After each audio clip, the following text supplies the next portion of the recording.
함께 봉독하신 말씀 데살로니가전서 5장 18절 말씀 중심에서 감사생활이라는 제하에 함께 주시는 말씀을 통해서 은혜 나누기를 원합니다. 감사의 달, 추수의 달 우리는 살아가고 있습니다. 다음 주일은 또 추수감사주일 절기로 우리가 지키게 됩니다. 오늘 본문에서 감사하는 것은, 범사에 감사하는 것은 하나님의 뜻이다, 그렇게 말씀하고 있습니다. 감사가 하나님의 뜻이다라고 하면은 그 반대로 불평은 하나님의 뜻이 아니다라고도 말을 할 수가 있죠. 하나님의 뜻이 아니라면은 어쩌면 불평이라는 것은 극단적인 모습에서 마귀의 뜻이다, 그렇게 대조해 볼 수가 있습니다. 우리는 얼마나 감사하며 살아가고 있는가? 어쩌면 여러 가지 어려운 환경들을 타대가며 불평하고 살아가고 있는가? 더 나아가서는 하나님의 뜻을 이루어드리며 살아가고 있는가? 원치 않게도 마귀의 뜻을 따라 우리는 마귀존이라며 살아가는 것은 아닌가라는 것을 우리는 생각해 볼 수 있어야 됩니다. 너무 극단적으로 감사와 불평만을 나누어서 이언론적으로 말할 필요는 없겠지만은, 그럼 우리가 정말로 범사에 감사하지 못한다면은 우리는 한편에서는 불평하며 살아가는 거나 다를 바가 없다라는 것을 우리는 조금 우리를 돌아보면서 그렇게 관리해 갈 수 있어야 할 것입니다. 감사 아니면 불평이다라고 말할 수 있는데 믿음과 감사는 하나라고 볼 수 있습니다. 그러나 불신과 불평도 하나라고 볼 수가 있다. 그래서 어쩌면은 믿음과 감사가 상호 같은 유전자를 가지고 있다라면은 불신과 불평도 같은 유전자를 가지고 있다라고 말할 수 있습니다. 믿음 없는 사람은 계속 불평할 수밖에 없고, 믿음 있으니까 감사하고, 감사하니까 믿음 있다라고 표현할 수가 있습니다. 믿지 못하는 사람은 계속해서 불평하게 되고, 또 불평하니까 믿음도 성장하지 못하고 믿음이 도리어 떨어져가는 그런 모습을 볼 수가 있죠. 그러면 우리는 정말로 어떤 환경 가운데서도 조건이 맞다 안 맞다를 떠나서 주시는 오늘의 본문의 말씀에서 범사에 감사하라, 감사생활하라 말씀하시는 것처럼 이미 거듭나 믿는 자, 구원받은 자 됐다는 사실을 기억하며 우리 하나님 앞에 믿음이 있다라면은 그 어떤 상황에서도 우리는 감사하는, 하나님의 뜻을 이루는 우리의 삶이 되어야 할 것입니다. 저는 정말로 고민하며 기도하며 생각해 봤습니다. 우리가 왜 감사하지 못할까? 감사 못하는 이유가 무엇일까? 그리고 감사할 수 있는 또 이유가 무엇이 있을까? 감사에 대한, 범사에 대한 감사 원리가 무엇일까? 오늘 본문의 말씀은 어쩌면 저는 정말 고민하며 기도하며 하나님 무엇입니까? 우리가 감사할 수 있는 비결이 무엇이고 원리가 무엇입니까? 이 말씀을 잘 들으면 감사의 비결이 되지만은 조금 옆에서 빗나간 모습으로 들으면은 불평의, 불신의 비결도 된다라고 말할 수가 있습니다. 그러므로 감히 주시는 말씀을 통해서 범사에 감사할 수 있는 비결이 무엇인가?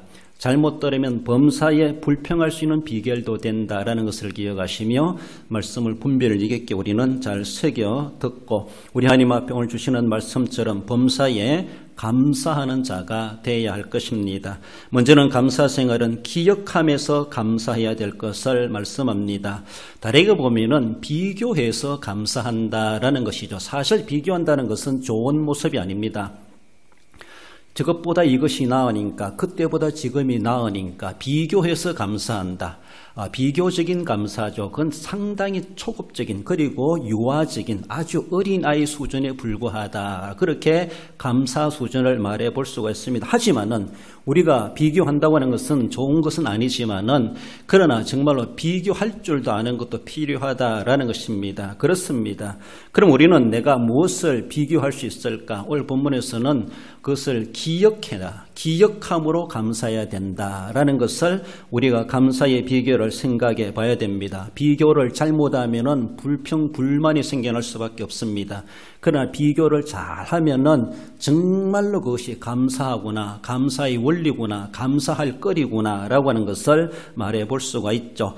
에베소서 2장 19절에 보면은 그러므로 이제부터 너희는 외인도 아니요 나그네요, 나그네도 아니요 오직 성도들과 동일한 시민이요 하나님의 권속이라고 말씀하고 말씀하고 있습니다. 이것은 우리 믿는 성도들을 가리켜서 말씀하시지만은 먼저는 생활적이고 신앙적인 두 가지로 구분해 볼 때에 생활적인 모습에서 우리가 살아가면서 여러 가지 비교를 하게 되죠. 올해도 여러분들이 추수하시면서 지난해는 얼마를 거뒀는데 올해는 얼마를 거두었다. 어쩌면 똑같이 수고했는데 지난해는 올해나 다를 바 없이 그래서 지난해만큼 못됐다 이렇게 지난해와 비교하기도 합니다. 그러다 보니까 올해는 별로 어쩌면은 소득이 없고 줄어들었고 도리어 손해봤네 이렇게 말을 할 수가 있습니다. 여러분들 정말로 우리가 비교하려고 그러면은 그런 것들 가지고 비교하는 것이 결코 아니라는 것입니다. 생활 속에서 인간적인 삶 속에서 우리가 비교해 볼 때 정말로 예전에는 그렇게 우리가 풍성했는데 지금은 그만큼 가치도 안 나가고 또 어쩌면은 여러 가지 물가가 비싸다 보니까 이렇게 거둬들여도 예전만큼 못하다라고 하며 계속해서 우리는 불평하고 우리는 감사주를 앞두고 있으면서도 감사거리를 감사할 마음을 우리 마음에 품지 못하는 일들이 참 많다라고 말할 수 있습니다. 저는 그렇게 말씀을 드리고 싶어요. 비교하려고 그러면은 우리나라 전쟁 이후에 보릿고개 시절과 비교해라 라는 것이죠. 그렇습니다. 그때와 지금으로 비교해 볼 때에 그때는 어땠습니까? 초건목피 그렇게 말하죠. 그렇지 않습니까? 풀뿌리를 캐먹고 나무 껍질을 벗겨서 먹고 사실 저는 그런 경험은 없습니다만은 그리고 어쩌면은 요새 타작하고 나면은 이삭 줍는 사람들을 종종 보게 됐습니다. 치를 들고 키를 들고 들녘에 나와가지고 타작한 그 자리에 가가지고 키질을 해가지고 거기서 이삭을 골라내고 또 땅에 떨어진 이삭을 주스러 다니는 그런 모습들 룻기서에서도 룻도 그렇게 하지 않습니까? 가난하다 보니까 땅 한 평 없다 보니까 남의 그 주스하는 밭에 가가지고 이삭이라서 주워가지고 생계를 유지해 가고자 하는 그것이 바로 옛날 보릿고개 시절이 아니겠는가. 제대로 먹을 것이 없고 그래서 겨울을 지난다고 하는 것이 얼마나 힘든 삶이었나라고도 말해 볼 수가 있습니다.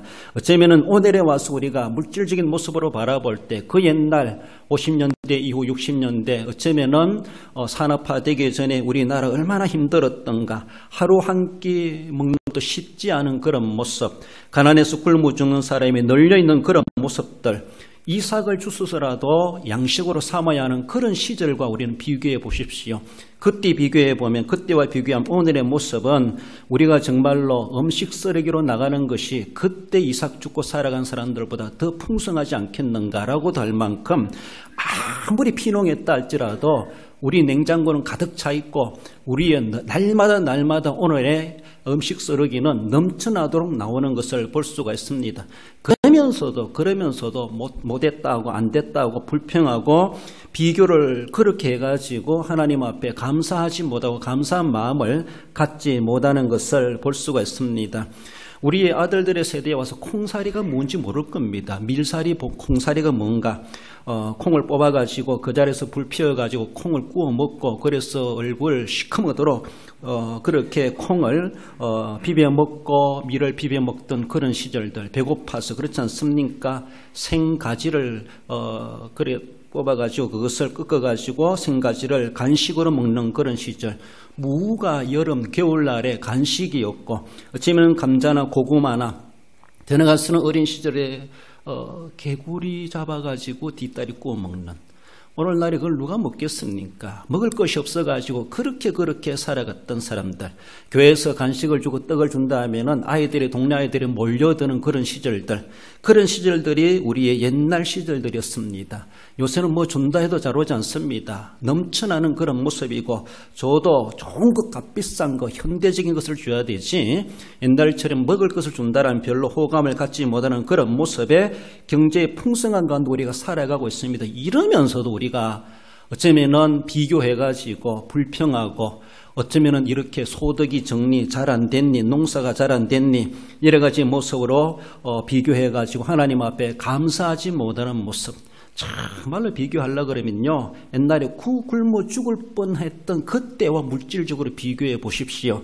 그럼 오늘날이 얼마나 하나님께서 우리에게 배부르게 오늘도 베풀어 주고 있는가라는 것 우리가 버리는 음식 쓰레기 그것 때문에 살아가고자 하는 그런 극빈자들도 이 세상 지구촌에 수없이 많다는 사실을 우리는 생각해 보며 기억해야 됩니다. 비교할 수 있으면 그렇게 비교해야 됩니다. 비교하는 것은 결코 좋은 것은 아니지만 비교하려면 그렇게라도 비교해가지고 하나님이 잿더미 가운데 우리나라를 이렇게 잘 먹고 잘 살게 하셨구나, 경제 성장을 이루고 우리의 배를 불려 주셨구나, 건강 지키게 하셨구나 라는 것을 생각하며 올해에 뭔가 농사가 잘 안 됐고 제대로 소득이 잘 안 됐고 뭔가 자기가 투자하고 들인 만큼 잘 안 됐다 할지라도 남들이 어떻게 했든지 간에 이전에 어땠든지 간에 그 보릿고개 시절과 비교해 보면서 하나님 그래도 그때보다 낫습니다. 그래서라도 우리는 감사할 수 있어야 할 것입니다. 신앙적인 모습에서는 무엇입니까? 신앙적인 모습에서 우리가 비교해 볼 때에 지옥 갈 불신자로 살아갔던 우리들이 이제는 천국 갈 신자가 되었다는 것에 대해서 우리는 비교하면서 기억하면서 감사해야 됩니다. 우린 옛날에 불신자였습니다. 그런데 이제는 신자가 되었습니다. 그렇지 않습니까? 옛날에는 멸망이 우리의 현주소였습니다. 그런데 이제는 예수님의 은혜로 말미암아 우리는 구원의 현주소의 삶을 살아가고 있습니다. 옛날에 우리가 갈 곳은 지옥이었습니다. 그런데 이제는 하나님의 은혜로 천국 가게 되었습니다. 옛날에는 죽음 그 자체가 우리의 삶이었습니다. 그러나 우리에게 지금 주어진 것은 영생입니다. 그렇지 않습니까? 옛날에는 하나님 앞에 버림받은 존재였지만 이제는 하나님 앞에 택정함을 입은 자, 선택함을 입은 자가 되었습니다. 수많은 사람들 가운데서 내가 모두가 버려진 가운데서 버려져도 그만일 것을 거기서 하나님 나를 선택하여 불러주셔서 하나님의 자녀로 천국을 소망하며 살게 하셨다는 것, 우리는 그렇게라도 비교할 수 있어야 됩니다. 비교하려면은. 그래서 그것을 본문에서는 기억하라고 그렇게 말씀하고 있다는 것을 말해 볼 수가 있죠.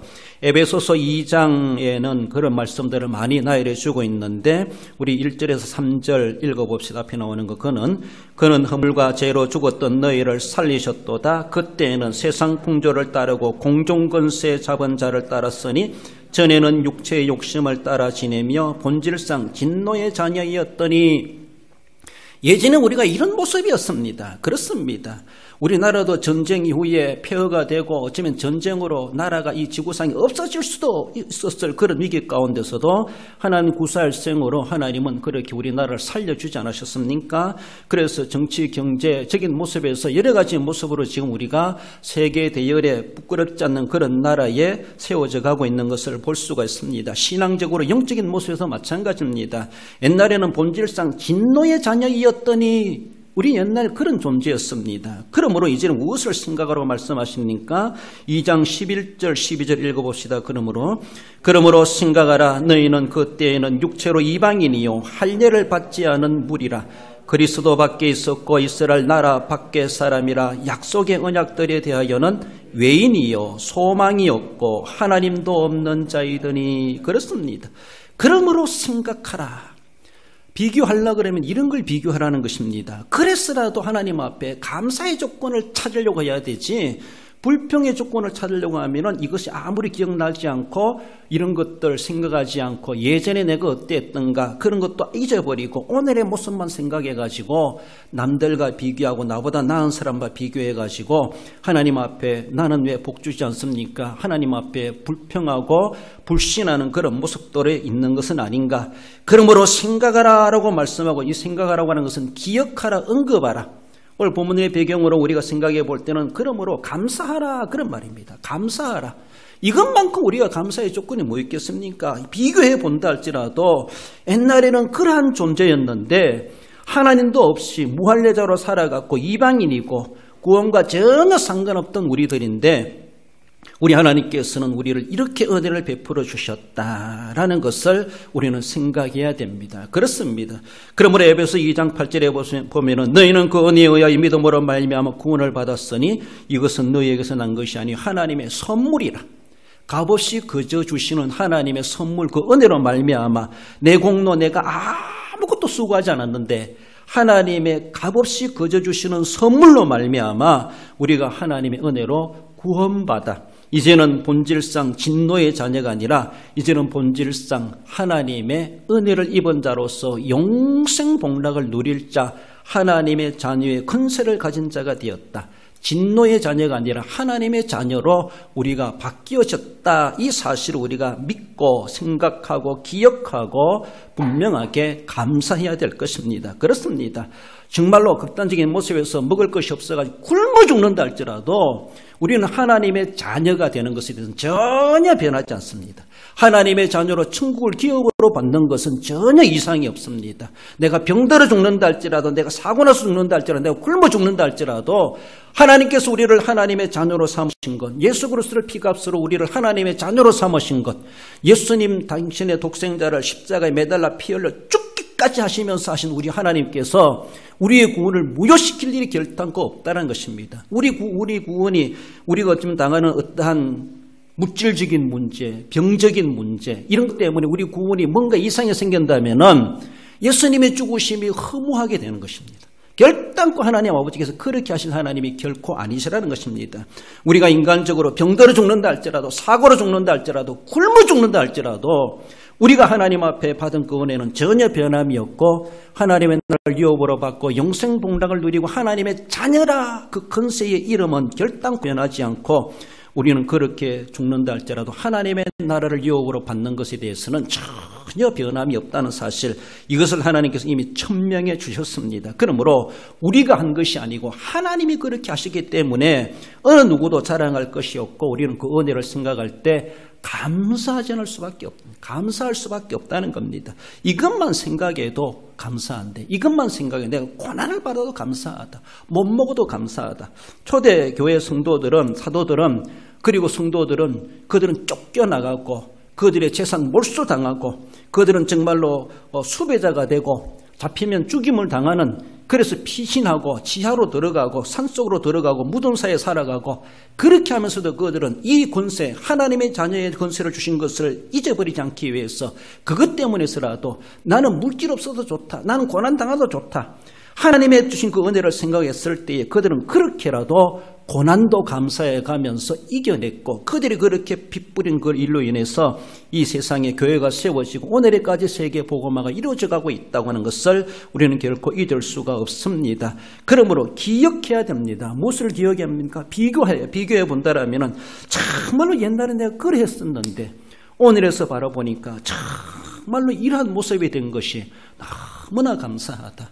이런 걸 비교해야 되지, 엉뚱한 거 비교해가지고 굳이 하나님 앞에 불평하려고 비교하는 것처럼 그렇게 할 필요가 없다라는 겁니다. 남들과 비교할 필요 없고 이전과 비교할 필요가 없고 내가 공들이고 투자한 것과 비교할 필요가 없고 아무 공도 안 들였는데 하나님께서 내게 이렇게 엄청난 은혜를 주셨다라는 것을 생각할 때 물질의 상황이 어떠하든 건강의 상태가 어떠하든 오늘의 환경이 어떠하든 하나님 앞에 감사하지 못할 이유가 없다라는 것입니다. 그러므로 시편 136편 23절에 우리를 비천한 가운데서 기억해 주신 이에게 감사하라.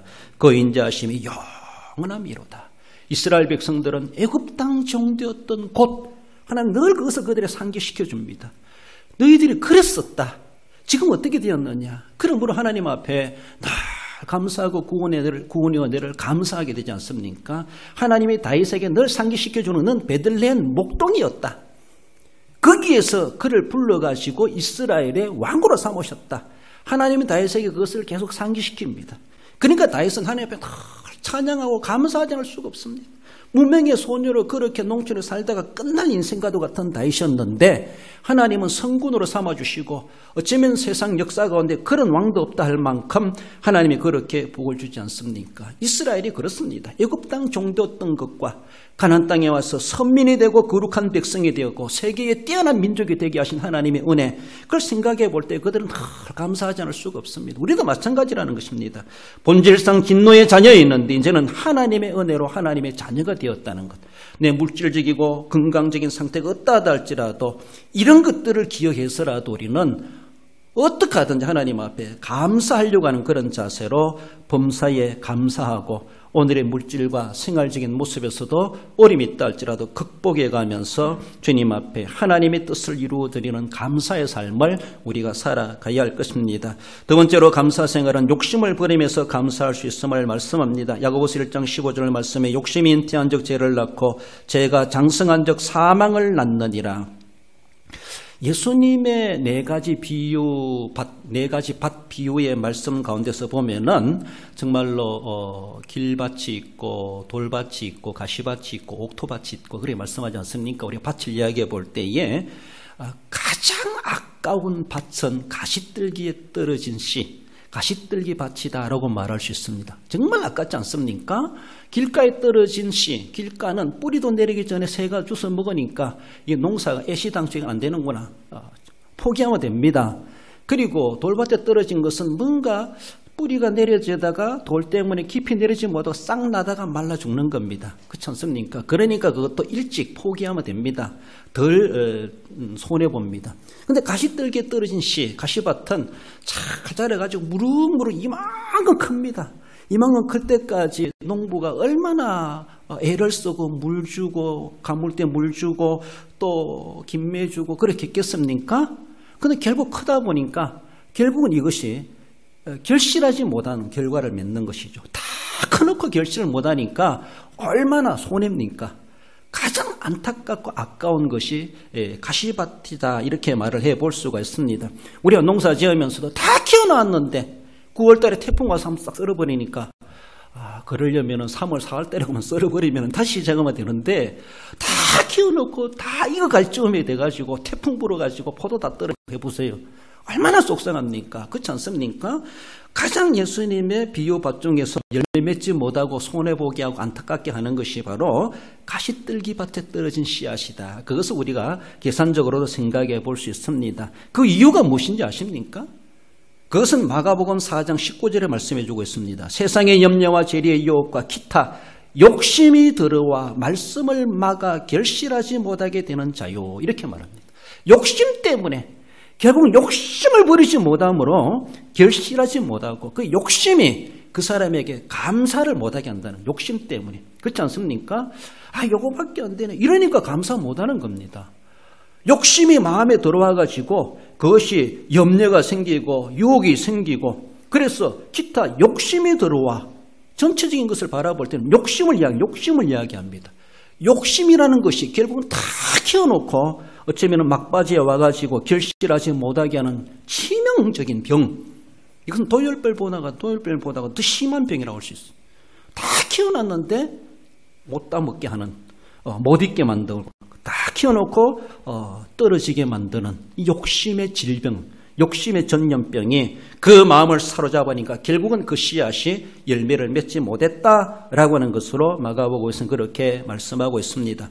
우리 사람들에게는 욕심이 있기 마련입니다. 욕심이 있으니까 도전심도 생기고 모험심도 생기고 뭔가 발전도 있다. 긍정적으로 보면 그런 모습도 있기도 하죠. 그렇습니다. 그러나 그 욕심을 우리가 제대로 관리하지 못하면은 돌이 화근이 되고야 만다는 것이 더 비율적으로 크다라고 볼 수가 있습니다.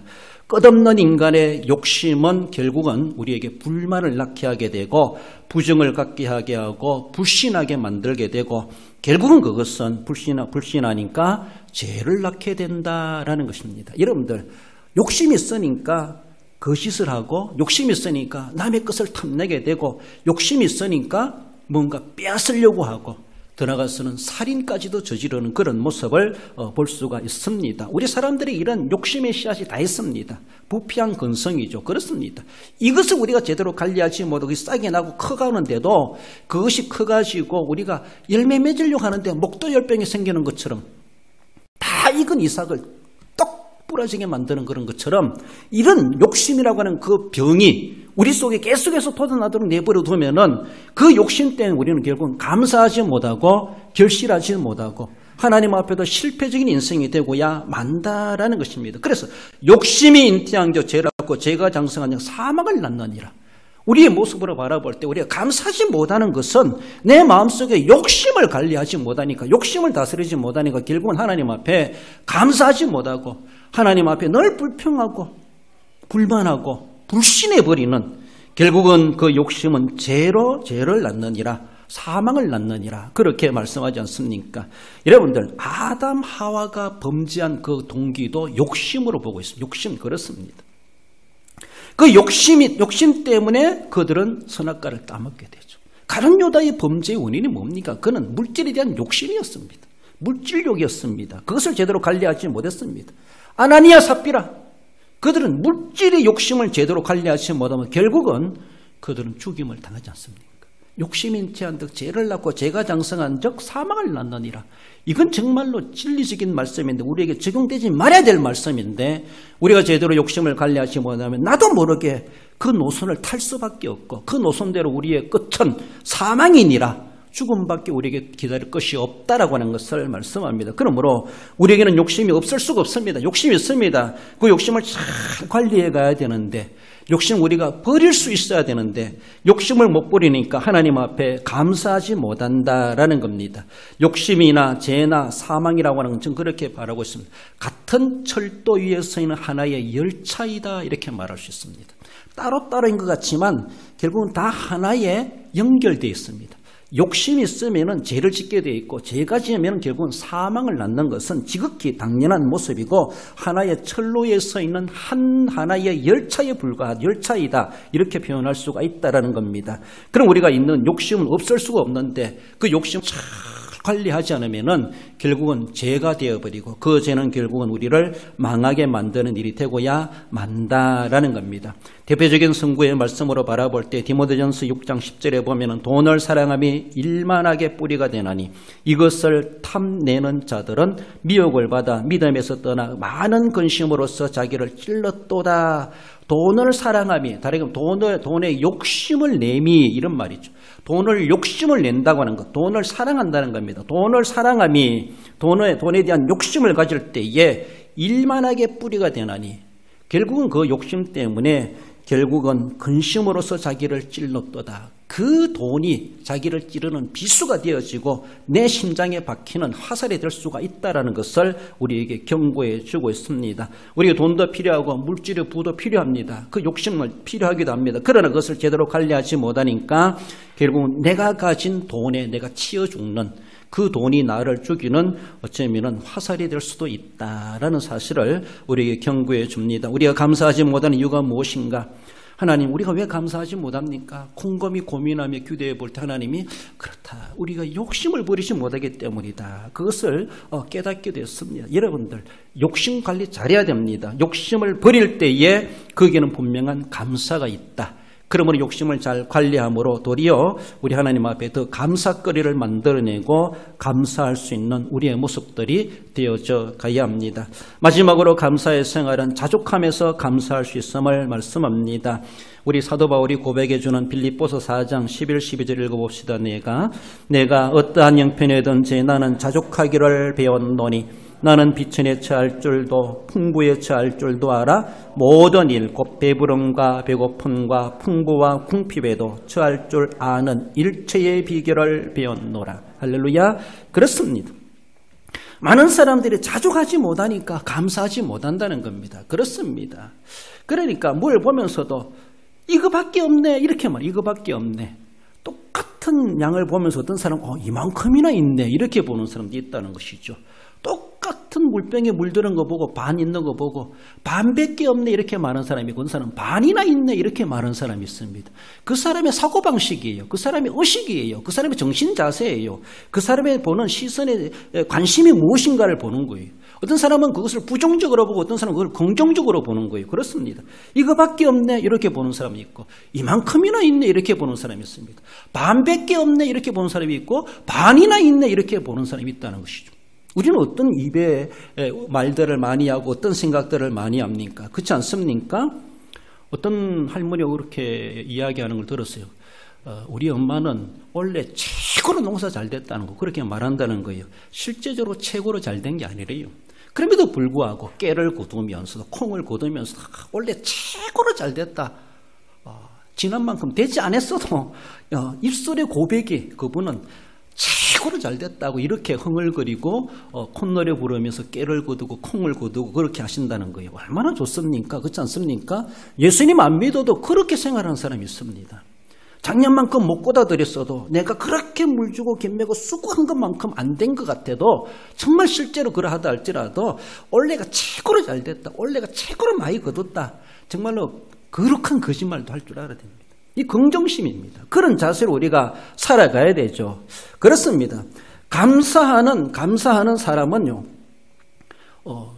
잃은 것보다는 남아있는 것을 볼 줄 아는 사람이다. 이런 말이 있습니다. 감사하는 사람은 잃어버린 것을 보는 것이 아니라 남아있는 것을 볼 줄 아는 사람이다. 이런 말을 있다는 것이죠. 그러므로 잃어버린 것 때문에 배 아파하고 가슴 아파하고 불평하고 불만하고 원래 비가 많이 와가지고 일조량이 적어가지고 바람이 많이 불어가지고 태풍이 와가지고 비가 와가지고 뭐 이러니 잃어버린 거 생각하니까 불평밖에 없습니다.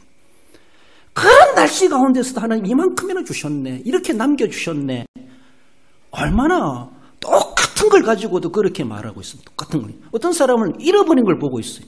어떤 사람은 남아있는 것을 보고 있어요. 무엇을 봐야 됩니까?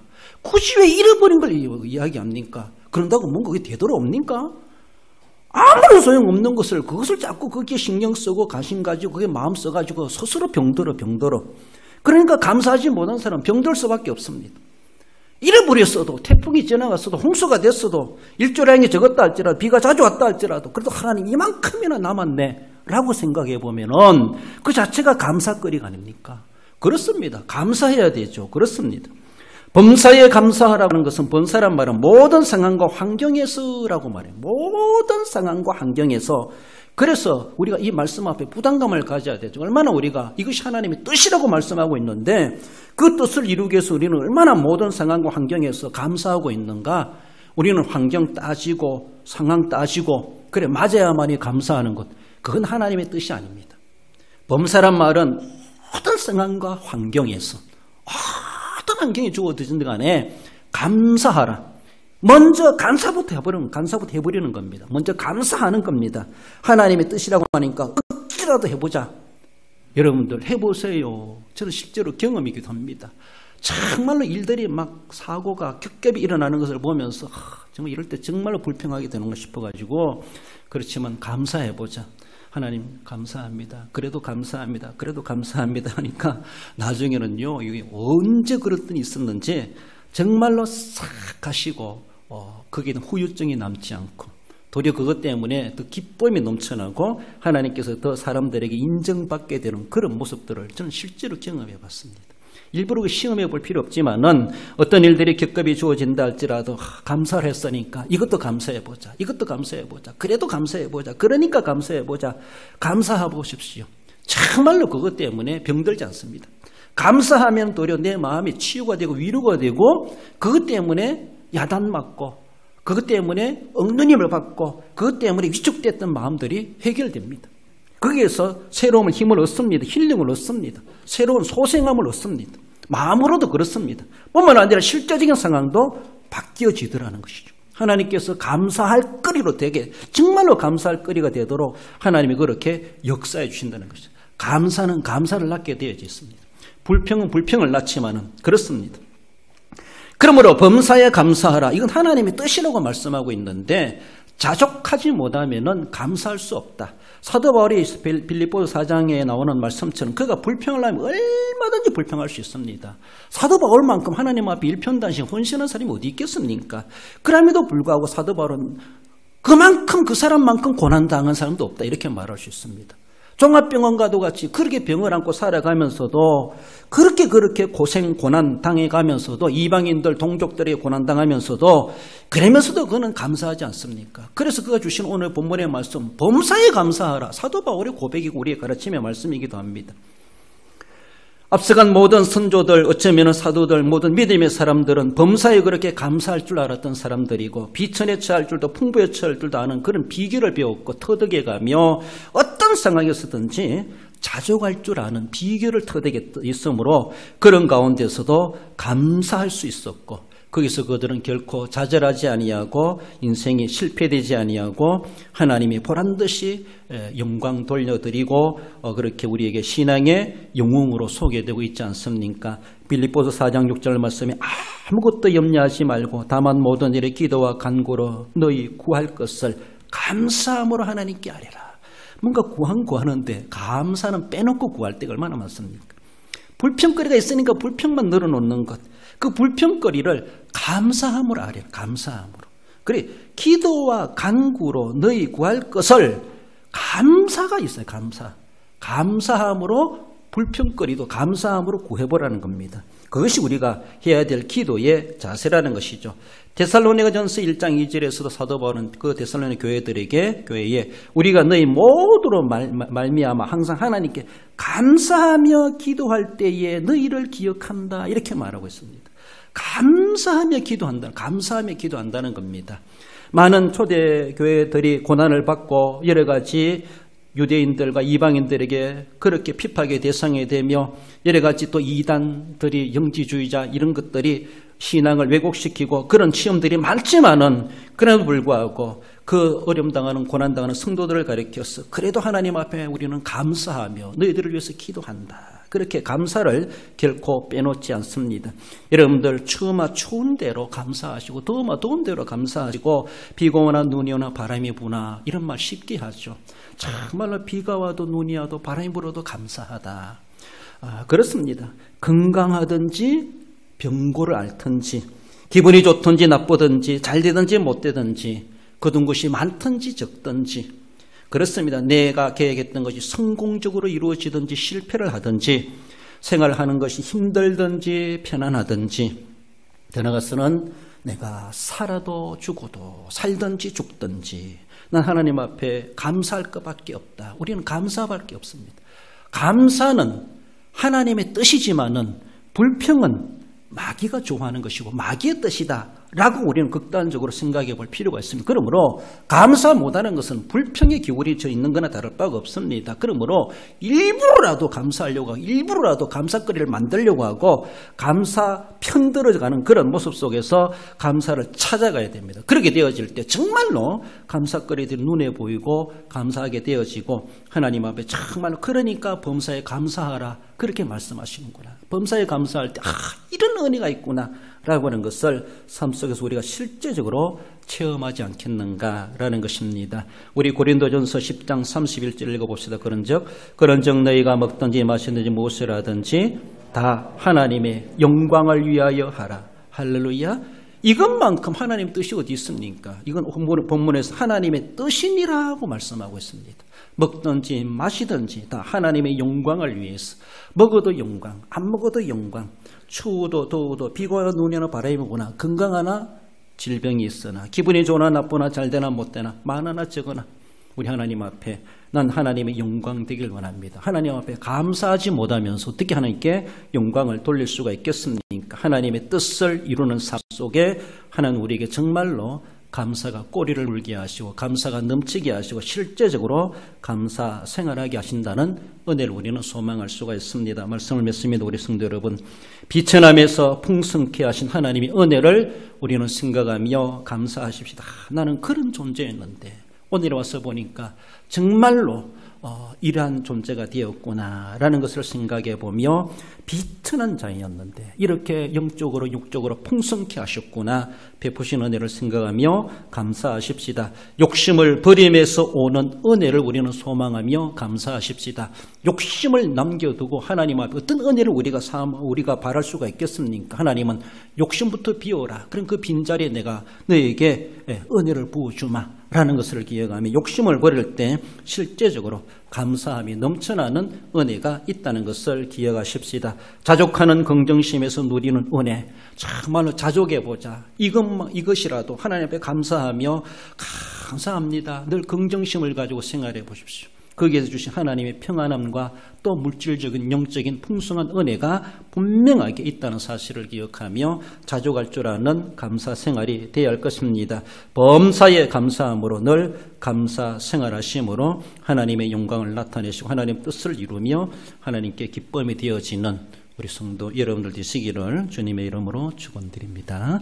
기도하십시다. 주신 말씀 기억한 하나님, 감사의 달 추수의 달을 살아가며 한 해를 결산하는 가운데 있습니다. 지금까지 베푸신 하나님의 은혜 비교한다 할지라도 감사할 수밖에 없고 하나님 우리에게 있는 욕심을 관리하고 욕심 때문에 감사치 못하게 하시고 욕심을 저버림으로 감사하는 자 되게 하시고 어떤 가운데서도 자족하는 일체의 비결을 터득해가며 주어진 상황 가운데서 범사에 감사하는 자 되게 하옵소서. 주신 말씀 기억하며 감사 결단하는 삶을 가지고 우리 함께 기도하십시다. 거룩하신 우리 하나님 아버지 은혜를 감사드립니다.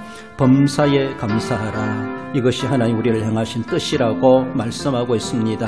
하나님의 뜻, 그 말씀 앞에 우리는 무릎을 꿇게 하시고 어떤 상황과 환경 가운데서도 감사치 못할 이유가 없다는 것을 기억하게 해 주옵소서. 하나님 아버지, 기억하면서 감사할 수 있게 해 주시고, 욕심을 버리면서 감사할 수 있게 해 주시고, 자족하면서 감사할 수 있는 능력과 믿음을 도와해 주옵소서. 어떤 환경 가운데서도 주님 앞에 감사하고 영광 돌리고 하나님 뜻을 이루어지는 복된 성도의 삶이 되게 해주시길 원하오며, 거룩하신 예수님의 이름으로 감사하며 기도 올려옵나이다. 우리 하나님 아버지, 은혜를 감사드립니다. 범사에 감사하라 명하신 주님, 그것이 하나님의 깊으신 뜻이라는 것을 말씀하시는 것처럼 상황이 어떠하다 할지라도 하나님의 뜻을 위해서라도 감사할 줄 아는 저희들 되게 하시고, 그러면 어떤 가운데서도 기억하여 감사하고 또 욕심을 버리면서 감사하고 자족하면서 감사함으로 늘 감사 생활로 하나님의 영광을 나타내는 우리 모든 성도들, 그래서 저희들의 삶에 늘 감사거리가 꼬리를 이어갈 수 있도록 우리 하나님 축복해 주시기를 원하오며, 또 몸이 아파 손을 얹어 기도하고 가슴에 손을 모아 소원을 위해서 기도하오니 우리 하나님 믿음대로 되게 하여 주시기를 원하오며, 거룩하신 예수님의 이름으로 기도드리옵나이다. 아멘.